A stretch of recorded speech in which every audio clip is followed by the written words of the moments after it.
Scarefest Radio is sponsored by Spirit Mechanics for your spiritual health and well-being. Find them on Facebook. MECHANIX. And by Coyote Chris Sutton, bringing light to the darkest places. CoyoteChris.com.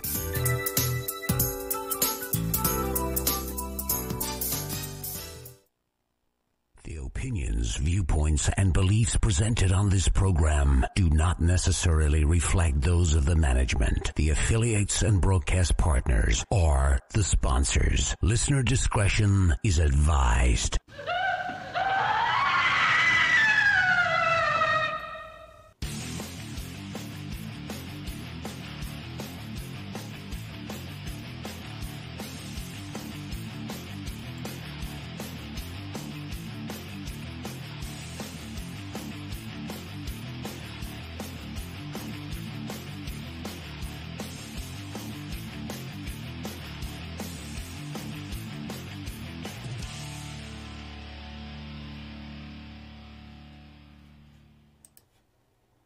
And good evening, everyone, and welcome to Scarefest Radio. I'm your host, Wes Forsyth, and tonight my co-host is, for the first time ever, Chad Harlan.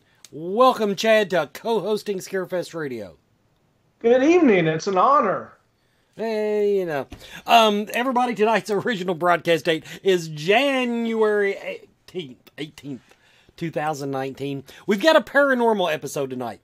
A double feature paranormal episode. We're starting off the evening with Mr. Kyle Cobb. If you've been to Scarefest and you go to any of the seminars, you know who Kyle is. There's your introduction, Kyle. That's what you get out of me.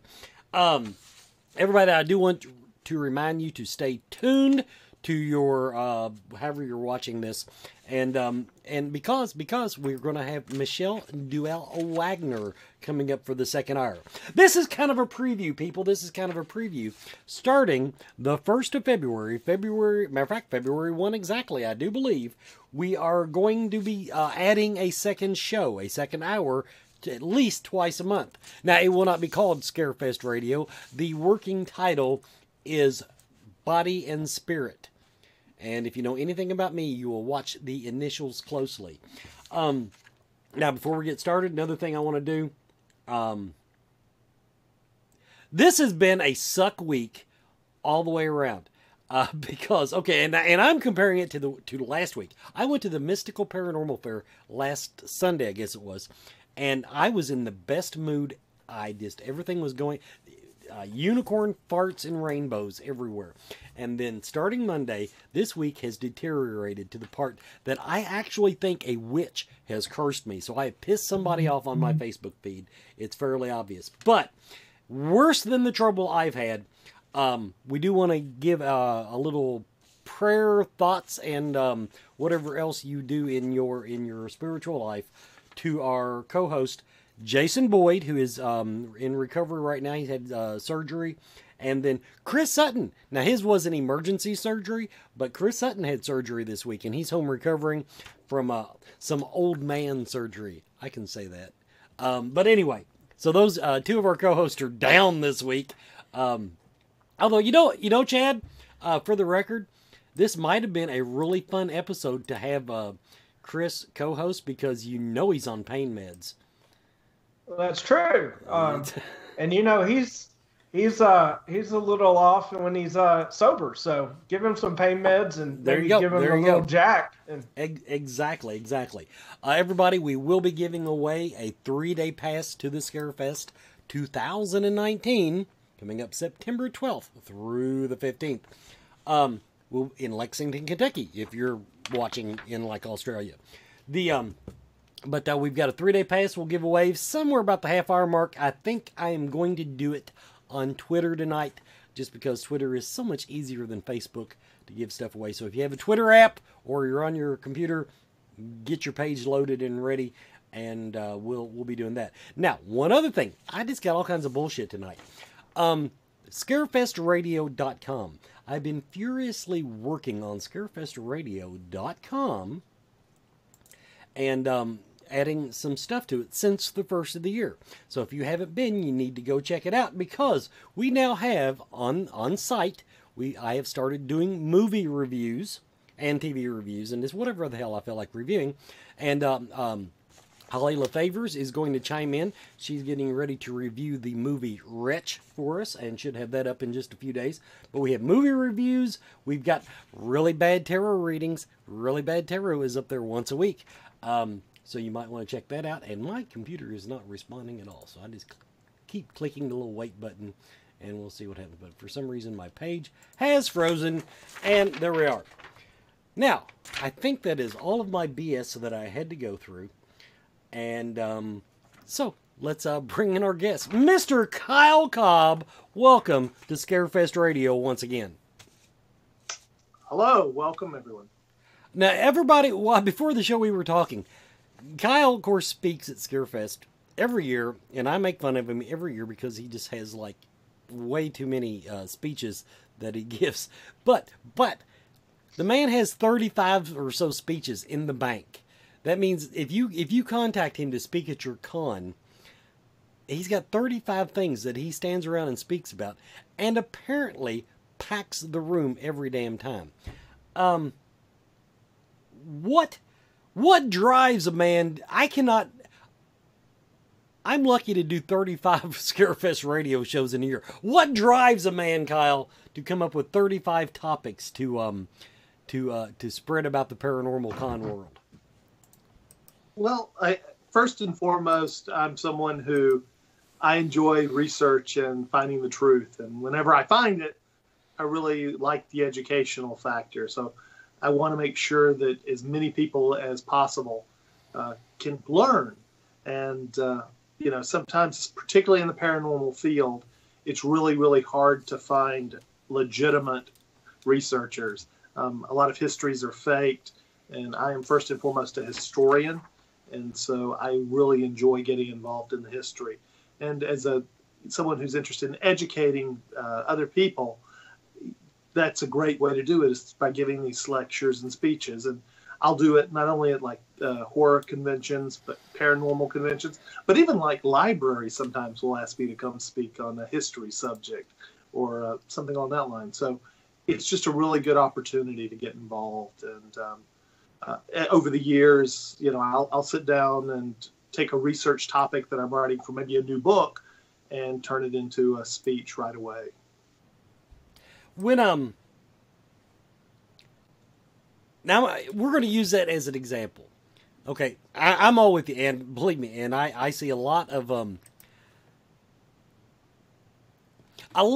things are presented in the paranormal field as fact that are opinion. Now, I won't even go in. I mean, if you get the history wrong, you get the history wrong.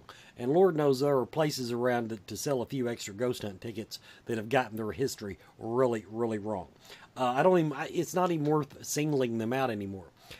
But when you see a group or another speaker, and you don't know no names, don't piss anybody off here for us, but as someone who does the historical research and the research into your topics that you do, how do you feel when you go to a convention and you see somebody else, I'll use myself for an example, flying by the seat of their pants, although I admit that I make up shit, but putting out paranormal, we'll call it theory, although most of it's just whatever's on their brain. But when I know you've experienced that, how do you feel when you come across that? Well, first and foremost, I laugh about it a little bit. I will make fun of them behind their back, but I won't actually call them out in the public. I will sometimes privately address it with them and say, hey, I don't know whether you know this, but here's the real history.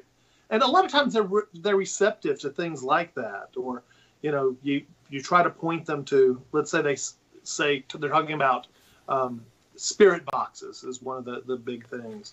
And, you say, okay, well, this is really how the signals work. And here's where you can go for more research on it. So, you try to guide them in the right direction. Then you have folks that get possessed every week and there's nothing you can do about that. So again, you just kind of laugh that one off, and you just kind of do the best you can to spread what the truth is, and hopefully that message gets out. And inevitably, the folks that are the shysters kind of get filtered away. We'll come back to the people that get possessed every week, but I do wonder. I have come across in my travels maybe one, maybe two people that when I say, I'll put it this way, a lot of people say they're ghost box researchers, okay? That they love using that name. But then I say, how does the ghost box work? And I've had actually, I'm gonna stick my neck out and say two people. One in particular gave me an explanation that was both plausible, based on real things that I could understand. But so on the ghost box, final question on this topic: how many people have you encountered in your travels that actually seemed to understand what they were doing when they were using a ghost box? I think my count is about the same as yours. There's a couple of them, but even then, I was in radio for 18 years. And I also have a sciencey background. So as a result, I can sometimes filter out the BS in it. But I found about two of them that really, really know their stuff. And kind of like you. We probably talk about the same people, actually. Probably. Okay, Chad, over to you. Good evening, Kyle. I noticed recently that you spent some time on the USS North Carolina. How was that experience, and did you get any results? The opportunity to go on the North Carolina was an amazing gift. The Ghost Hunt Weekends crew was there, and they invited me as one of their special guests along with the Tennessee Wraith Chasers. And it was an amazing experience. I guess the coolest thing that happened to me personally happened actually before the actual investigation started. We were doing a walkthrough of the ship, and if you've never been on a battleship, even in the daylight with the lights on, it is this amazing maze. It's scary just in the daylight. But we're doing the walkthrough, and we go down into the engine room, which is the lowest portion that you can get to on board the ship. There's some lower levels, but there's not accessibility to the public. We're in the engine room, and then we hear a bosun whistle go off. Wow. And we couldn't explain that. Later on, we actually kept hearing someone walking below us. And that was pretty outstanding. And that was in the engine room. One of the other weird things that happened to me personally, two of them actually. We had gone to the front of the ship where a torpedo had hit on September 1943. And it blew 3 of the sailors out to sea and injured 57 others. And so we were at that point, and you can see where actually the hull of the ship has been replaced. It's the only not painted portion of the ship on the inside. And we were there, and if you've never been on a battleship, the beds are everywhere. Literally every single compartment on the ship has beds, and they fold up. And so, these have been here for a long time, so it's mostly only like the actual springs and the frames of the beds. While we were sitting in this portion of the ship, it sounded like there was someone moving his hands across the springs. And so you got that sound. One of the other things that was odd, the ship, when the tourists are there, has audio patched through it. The entire audio system had been disabled by the night watchman, the gentleman. While we were in the mess hall, there's a voice that comes over the intercom that says, "Welcome aboard." And that was pretty cool. Absolutely. I missed, though, the most amazing thing that happened that night. It happened to one of our cohorts. One of the legends of the ship, from a haunting perspective, is that periodically, as people are going through it, they'll pass a blonde-haired sailor, a young sailor. 2 of the folks from Ghost Hunt Weekends were going down to the gift shop area, and as they were coming up to us, we were actually in the wardroom is where we got started. And as they were coming up to the wardroom, they passed the captain's quarters. And as they looked into the captain's quarters, there was a gentleman in a khaki uniform a blonde-haired guy in the thing, and they didn't think anything of it. They thought he was just there as part of the operation of the tourist center. And it was after they passed by a few feet, they said, "Well, was that one of us?" And they backed up to look in, and there was no one there. And the office is completely sealed. There's actually no way to get in there anymore because it's set up as a memorial to the captains. So that was the cool experience. And I should also say that on board a battleship with lights out is utterly confusing and terrifying because you're constantly going up and down ladders. You're weaving in and out. I must have hit my head 5 or 6 times going down the ladders alone because you have to hold on to it with both hands, and that means you can't hold your flashlight except in your mouth. And so, but it was an amazing, phenomenal experience. That sounds incredible. Back over to you, Wes. Well, we will go ahead and take our first commercial break, everybody. You're watching Scarefest Radio.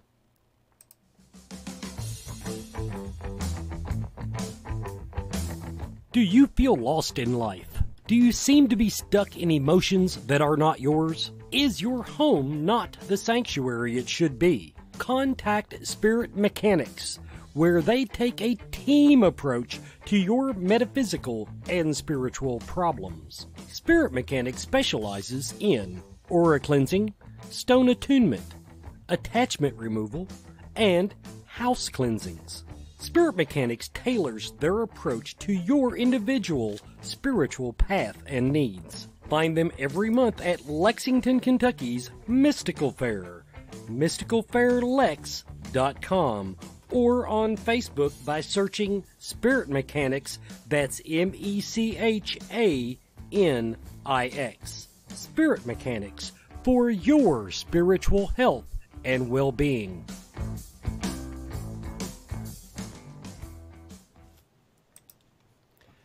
And welcome back to Scarefest Radio. One thing I want to ask you, Kyle. Okay, now I said we was going to come back to this, so now we're back. Okay. Exorcisms. Now, everybody, Kyle is a demonologist, but now my understanding is that as far as demonology, you're an academic demonologist. Is that a fair way to describe you? Yes. So in other words, you don't tend to go into dark buildings looking for demons. I get called when people have encountered alleged demons to try to either validate it or sometimes help them. My leading type of clients is I get a lot of calls from priests and other kinds of clergy that have gotten involved in something demonic and or think they have, and they don't know what to do. So part of what I do is I can get involved in the field and help kind of filter out. I mean, I've spent a lifetime studying, and when I say I'm a demonologist, literally what that means is I have studied the historical history of demons from the earliest works, being like the Epic of Gilgamesh and the Mesopotamian type stuff, all the way forward as it moves toward the east and to the west. And so most demonologists they've taken an online course from a guy who made himself the bishop of his own church, and now they think that they're demonologists. In my case, I'm actually going through and reading the ancient Sumerian text or the Canaanite text and that kind of thing. So that's kind of the difference between me and a television demonologist or a fake demonologist. But I do get called into the field. I get literally 200 different inquiries a month that are people that think, oh, I've got this kind of demonic, or not, I've got this other kind of demonic. And most of what I do is I do triage, determine whether it sounds legitimate, and then sometimes I'll outsource it to a local team in their area. And if that local team can confirm enough of the activity, I may go into the field to help them. But primarily, I'm an academic. I get calls from people and say, hey, this person's claiming to be possessed by this demon, and I'll go and I'll pull the research or do the research fresh to help identify or disprove more often than not that it's a demonic entity. I should add that probably maybe 1 out of every 200 calls may have some legitimacy. And that when they use that number, that's after you've screened out the 90%. So real demonic cases are very, very rare, and a lot of what I do is disprove them as being demonic. Yeah, I was just reading some Sumerian text the other day, and came Sumerian text. Jeez, I'm lucky to read the newspaper. The cool thing about that is, so as a demonologist, one of the things I had stumbled across early in my career was that all modern exorcisms are derived from a Sumerian exorcism. The same basic ritual has become the Catholic ritual, has become the Tibetan ritual, with certain overlays and changes. So I was actually reading a Sumerian tomb text a few years ago, and as I'm reading it, I'm like, wait a minute, this is familiar. And I actually found the real copy of this Sumerian exorcism that I'd heard about for years. And that's like, from a researcher perspective, I was like, wow, it's amazing. Anyway. Totally over my head.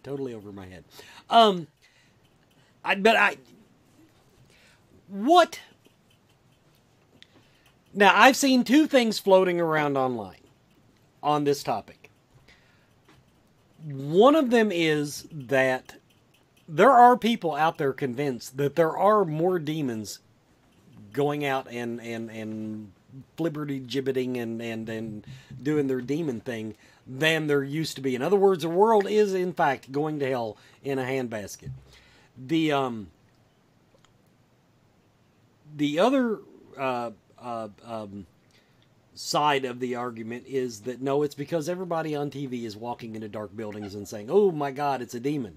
Do you have an observation on that? What is your opinion?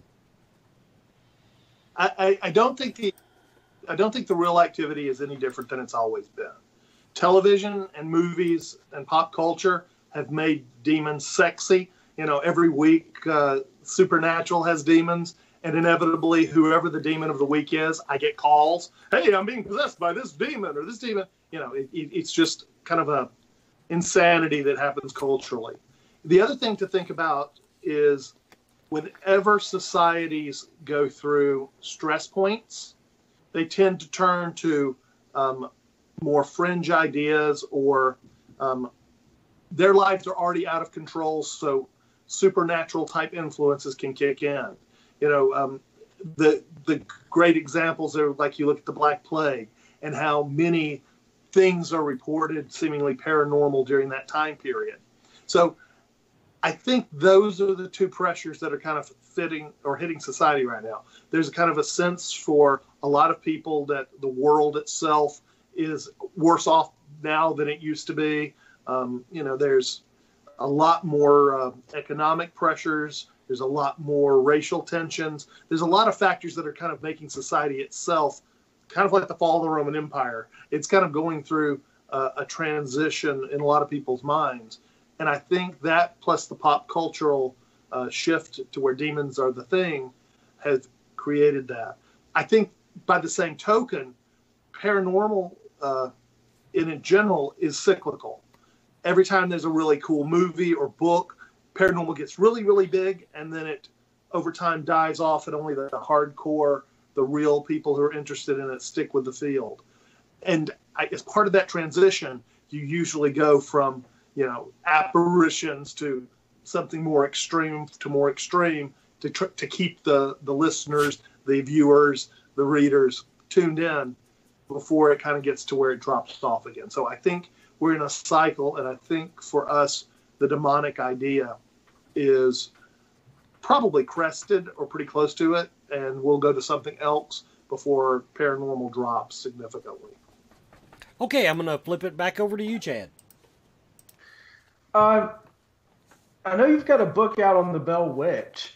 As you were researching that, did you have trouble discerning the myth and legend from fact? Oh no, that's actually my forte. I love it. Part of what I start out doing, like in the Bell Witch's case, start out by reading the very first book, one by Martin Van Buren Ingram, and so you take that book and then you start dissecting it. You look for things that seem anomalous, One of the things I actually did to get myself started, first of all, no one should ever buy the original Bell Witch book on Amazon. You can get it for free on the internet because it's public domain. So I took a public domain copy of the Bell Witch, which was a text file, and I wrote a quick program to then take the words, and it went through, and I pulled up the word history of every single word in the Bell Witch. For those who haven't read the original Bell Witch book, the Bell Witch is told in 3 parts. The first part is the story of the Bell Witch, which takes place in the early 1800s. The middle part is a double secret diary, supposedly written by one of the Bell children. And it basically says, well, if you don't believe the first part of the book, where I tell you the Bell Witch story, here's another version of it being told by one of their children. And then the third part of the book are letters written to supposedly Mr. Ingram, verifying all of the Bell Witch stories, but they're by people who were all dead by the time the book was published. So you couldn't possibly refute it or talk to them to validate it. So I took all the words that are in the Bell Witch in those 3 different sections, and one of the things is the diary that was written in 1846. I found words in it and phrases that didn't exist in 1846 in the English language. They had come into favor by the 1890s. So that's how I start. I start by going and tearing things apart, trying to break them down into the simplest, straight up or down. Is this possible? One of the things Andrew Jackson has mentioned in the 3rd section of the book. Well, Andrew Jackson was a famous general long before he was a president. Yeah. Every movement during the entire Bell Witch period of Andrew Jackson is well documented. And you can prove positively, absolutely, during the time of the Bell Witch, Andrew Jackson was nowhere near Adams, Tennessee. So you start beginning to build a case to understand what's going on. One of the things that are claimed in the Bell Witch book is that after the Bell Witch things had occurred, Betsy had a write-up in the Saturday Evening Post. Again, in 1890, getting a 30-year-old copy of the Saturday Evening Post was impossible. Today, thanks to the internet, you have access to every single Saturday Evening Post ever published. So it's easy for us to go through and disprove that she had an article about her in that. And then as you start unraveling the mystery, you begin to question alternate sources. The original place that the Bell Witch appeared was something called The History of Tennessee. And that was years before the Bell Witch, the book by Ingram. What we discover is those 2 gentlemen know each other.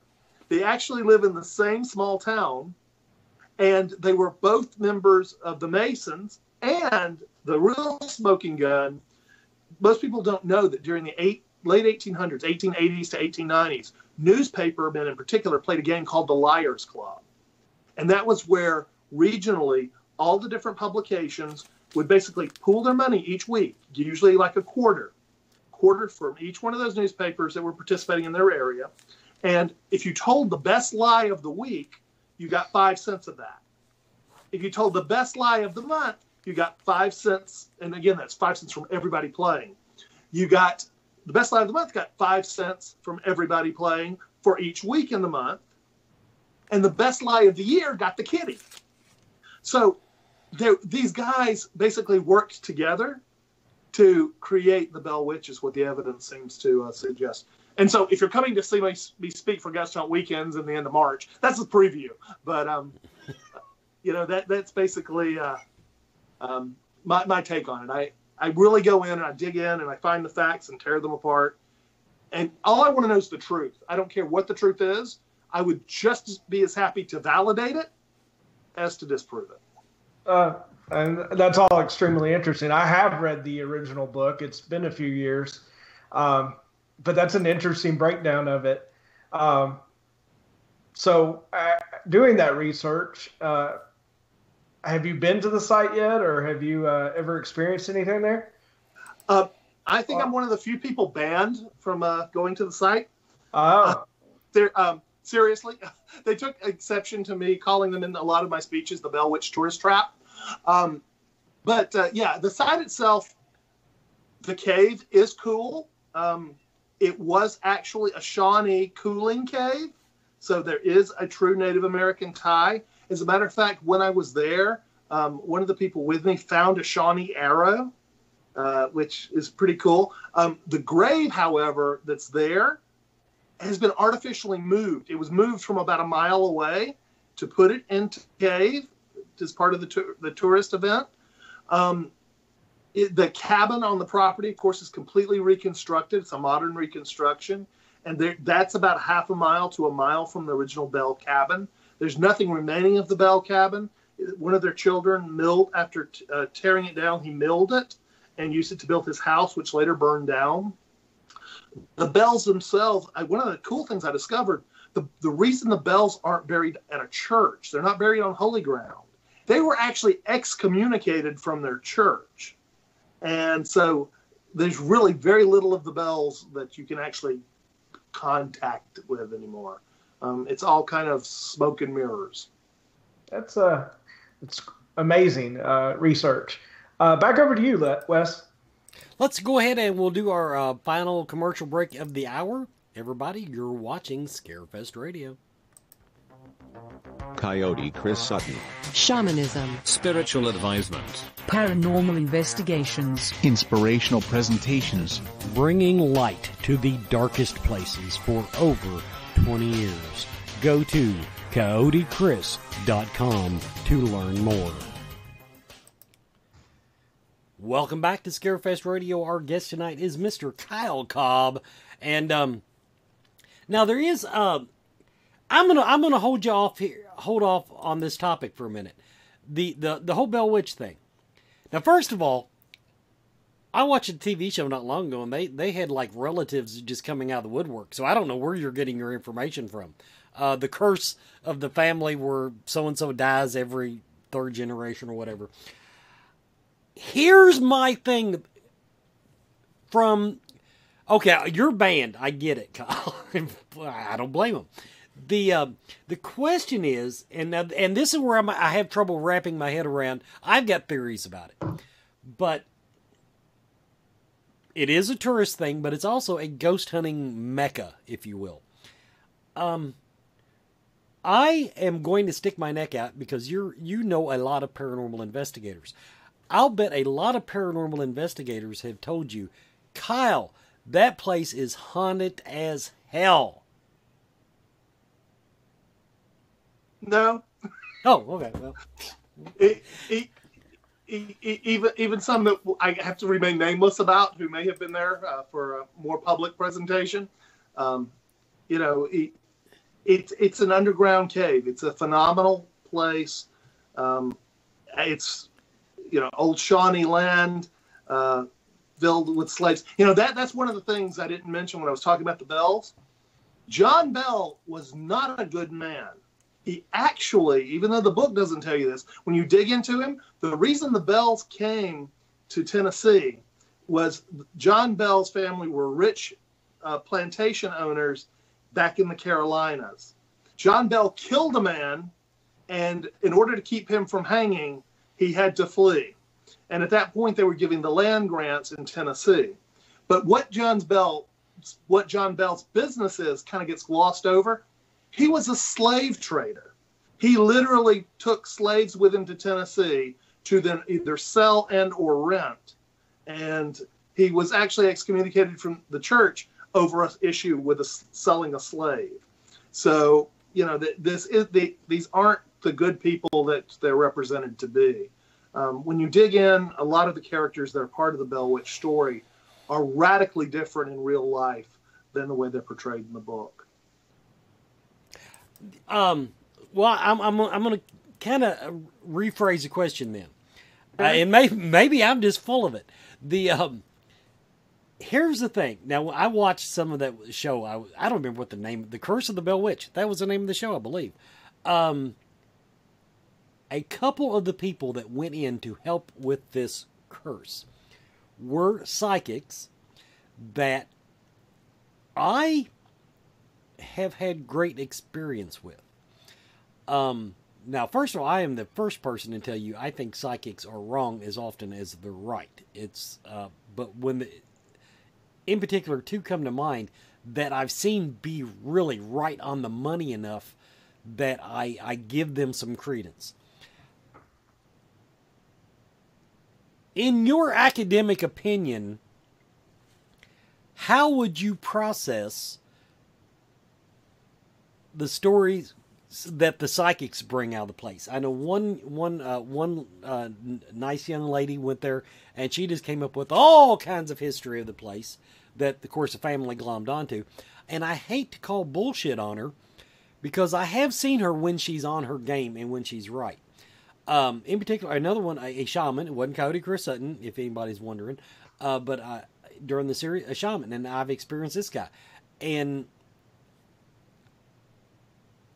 with him, I don't have the experience to say, yeah, he's right this much. But the fact that he got anything. Do you think it is just people buying into the hype and letting themselves overwrite what is true? Or do you have an opinion on that aspect of the story? I think sometimes stories take a life of their own. So often in the paranormal field, the truth doesn't really matter as much as one's feelings or opinions.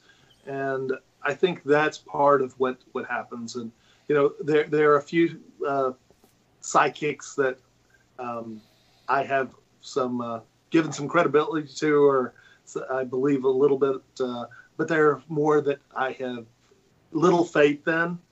And so, you know, as far as psychics and their stories, usually what I have found is many times the psychic version of the story, later on you can disprove at least some of the historical side of things when they start revealing all this history. You know, history's fluid, though, so you can't completely say, no, they're absolutely, this person that they're talking about didn't exist. You can say that in some cases, more than likely, that event did not occur. And that, unfortunately, happens with every well-known site. And the other thing to think about is, particularly in cases with things like the Bell Witch, where there's been tons of television shows and movies and things like that, is part of pop culture now. So whether or not that's already implanted at least some impressions in people's minds, psychics, no matter how good they are still vulnerable to the same kind of environmental or historical contamination that we all can experience. Okay, I am. We're going to kick it over to Chad, but before I do, we're going to do our ticket giveaway. So you'll have the rest of the show, somebody, to win a 3-day pass to the Scarefest. On Twitter, tag at the Scarefest, but this time I'm actually going to give you a tag. You don't have to hashtag it, though. I want someone to tag at the Scarefest with the words "Double Secret Diary." Double Secret Diary. I liked that phrasing. Double Secret Diary. Tag at the Scarefest on Twitter with Double Secret Diary. Chad, over to you. I'm interested from a academic and researcher standpoint. There's a lot of theories out right now about what exactly are the spirits people encounter. There's the multiverse idea. There's the time slip theories. Of course, multidimensional ideas and disembodied spirit ideas. There's all kinds of different ideas out there, and I'm just kind of wondering what you subscribe to and what you think of the different theories. Well, actually, the first, it's fascinating that you actually brought up the first two, because I actually gravitate towards that. In physics, there's something called M theory. And a long time ago, it was started out, they were trying to reconcile macro and micro physics. And as they did that, they discovered that the mathematics didn't work. Well, I think it's 1996. I'm bad with dates sometimes. 1996, I believe, there was a theory proposed called the M theory. And that is one that proposes the idea that in order to make the math work, you have to have 11 dimensions. And if you do the math in 11 dimensions, that actually requires that there be parallel universes. And those universes, if you think of them as a dot on a piece of paper, the rest of the paper is filled with millions and millions of other dots that may or may not be similar to our own. And then you take that paper and think of it as being on a ream of paper. So we're on one sheet of paper with ream of universes. So there's all these, according to physics anyway, there are all these parallel universes, and they're basically bouncing around kind of like flags fluttering together. And I personally seem to find some credibility in the idea that maybe what we are experiencing for a lot of the paranormal is where our universes are coming really close and kind of touching each other, like two balloons being pushed together. That also, when we talk about time slippage, that actually can play into it, because if the idea is you have parallel universes, there's nothing to require them to be on the same timeline. So, if you're encountering a ghost during the Civil War or a Civil War era apparition, so to speak, maybe that's actually not someone dead. Maybe it's someone fighting the Civil War in their timeline. So I think science improves. I think we'll get to a better merger between paranormal and science. And, that doesn't discount the idea that they're dead people and spirits, but it's a stronger, in my opinion, more likely possibility, I think.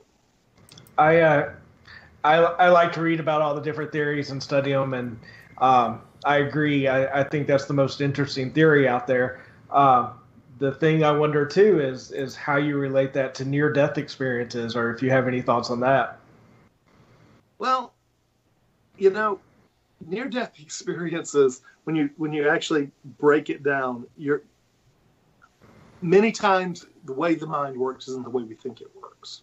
And I personally had the opportunity to code on the table, but no major near-death experiences. I was able to tell them what happened in the operating, I was in ER. I was able to tell them what happened in the ER during the time I wasn't around. But, I think a lot of it has to do with the fact that your brain is still functioning for a long period of time after you actually have mostly died. And as a result of that, the way we access memories and the way we access thoughts, I think maybe the near-death experiences may simply be nothing more than, as our brain starts to go through some shutdown procedures, we're starting to experience phenomena. And then when we're revived, we still have those memories, but they're false memories based on basically the brain going through that cycle. Have you seen any of the research by the doctor that's been studying that right now and kind of leaning towards believing in it? He's written a couple books. Well, I'm not sure which one in particular. Yeah.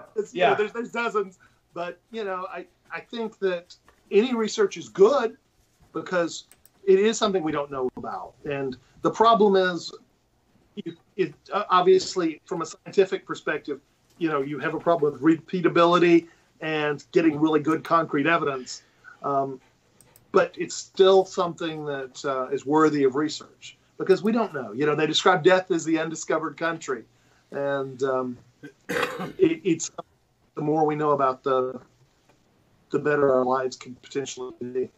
Great. Back over to you, Wes. Okay, we do have a winner. We do have a winner for the 3-day pass, and I want to tell you, thank you everyone for playing the home version. We had several people try, but I'm going to give it to Dusty Thornsberg. He got it by like 10 seconds. Dusty Thornsberg on the Twitter app, you did win by about 10, 13 seconds, somewhere in that neighborhood. So I'll be getting, I think I've got his email, but I'll double check it and email that to you. First of all, I'm just calling bullshit, Kyle. Ghosts are dead people. Suck it up, buddy. I watched a TV show, and I did a review for it on scarefestradio.com. I watched a little bit of it. There's a show out now called it's called White Space, and I don't even know what the name of the show means. I haven't got that far into it. I'm sure it has some deep meaning, because they don't spell white, they spell it like somebody's last name. That being said, the thesis behind the show is that science finally proves that there are ghosts and they are disembodied spirits, and then they just go fucking nuts. And not the scientists, the ghost. And so now they're up in everybody's business. So I just wanted to put that out there. the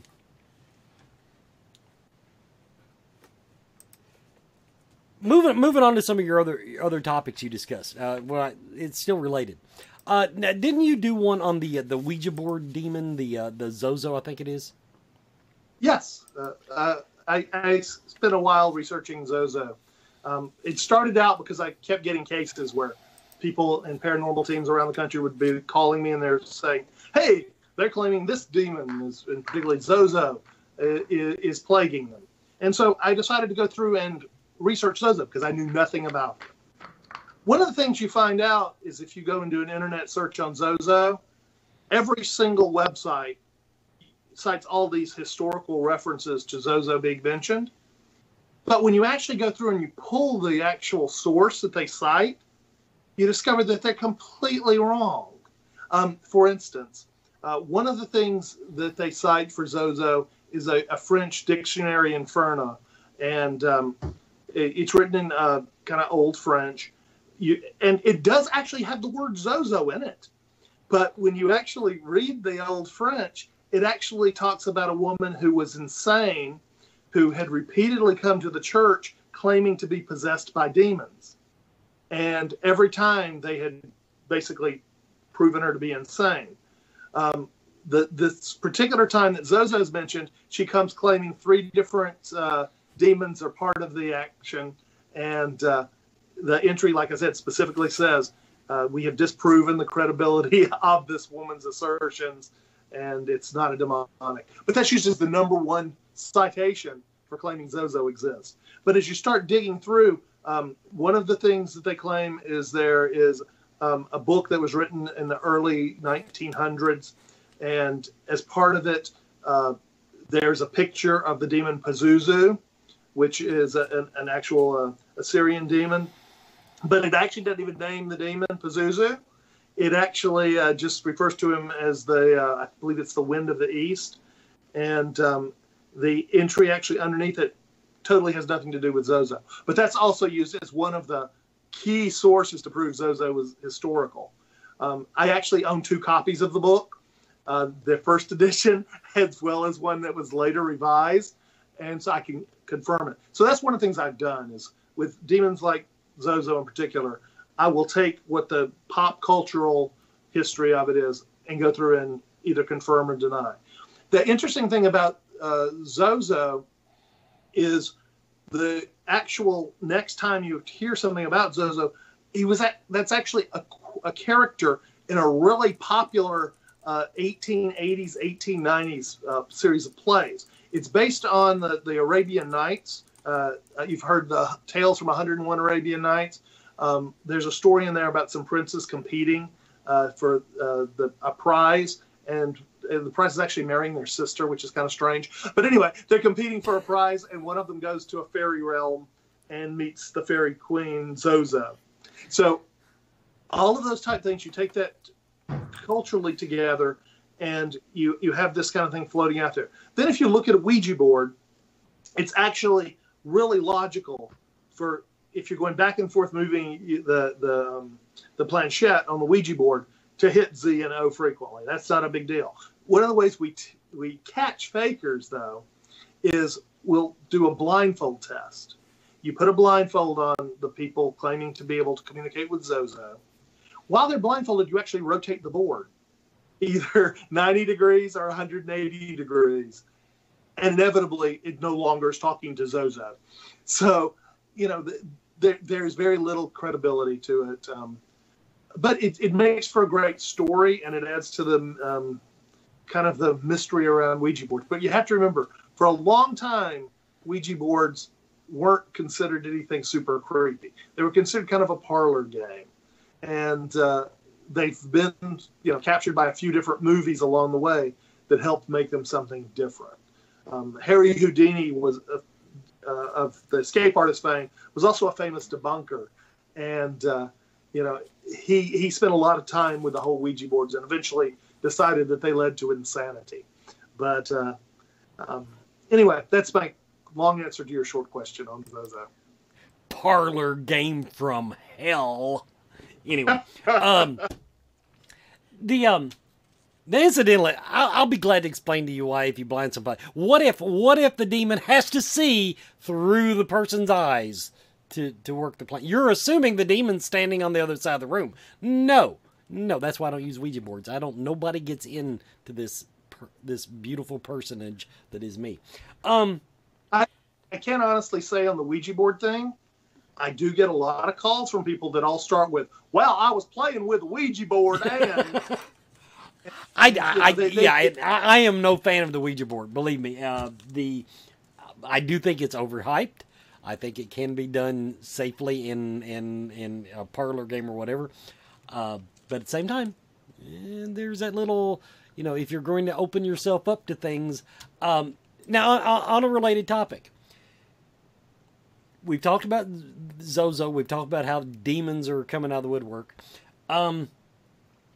So you really attribute this to pretty much mass hysteria, or at least word of mouth going out of control. The way I want to frame this is the movie that no true horror fan really seemed to like, Bird Box or Birdcage. Bird Box. It was Bird Box. I literally witnessed on Facebook some religious type people talking about how you should not watch movies like this because you are opening yourself up to dark forces.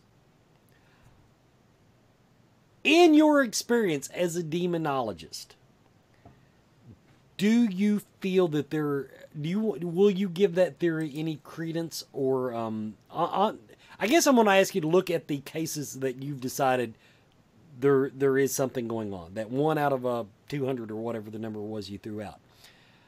What do you normally find brings that dark energy into where it can take over and destroy a person's life? Well, for the most part, demonic entities tend to actually prey on people who already have their lives basically destroyed. Mentally ill, physically ill, drug users, a lot of what we would consider people already in distress. True possession, or I should say true involuntary possession, is super, super rare. So I think for the most part, I don't look at the demons as literally sitting around and plotting, hey, how can I ruin Wes's life today? I think it's more stand in line. I think it's more a factor of, if you think about motivations, all creatures, no matter what level, their primary motivation is to exist, to reproduce, exist, and do whatever it takes to continue. I don't think a demon is any different, a true demonic entity. They have better things to do than plot how to waste someone's life.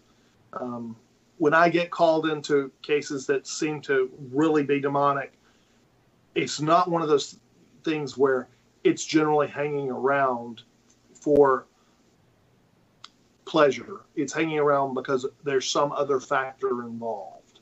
And just like with any intelligent entity, it's got motivations, and usually screwing with someone's life is kind of far down the scale. But the reason I find that they seem to go after the mentally infirm, the physically infirm, is those are just easy targets. If you think of a demon as like a mosquito tends, when it bites you, the more you swat at it, the more likely it is to go away. And a demon's kind of the same way. If you don't know it's there, if it's not causing enough chaos to be detected, it can stay and feed as long as it needs to. It's when it tries to get outside that area, it becomes more of a nuisance, and you swat at the fly. So you heard it here, everybody. If you're possessed, swat the demon. SWAT the demon. That would have been a really good hashtag, but it's too late now. Okay, everybody, we've come to the end of the show. Stick around. We're going to kill the feed, then we're going to bring it right back. Chad and I will be back with our next guest, Michelle Wagner. But this has been Scarefest Radio. Kyle, real quick, When's the next chance or two that people would have if they want to see and hear you in person? We're doing the Ghost Hunt Weekends is doing the Thomas House throughout March. They're doing with also the Tennessee Wraith Chasers. The 8th and 9th they're doing with Krista Scruggs, who is a relative of the Bells, as well as the Tennessee Wraith Chasers. And the 29th and 30th, I'm going to be there doing a lecture on the truth behind the Bell Witch. And the cool thing about the Thomas House is it's super haunted anyway.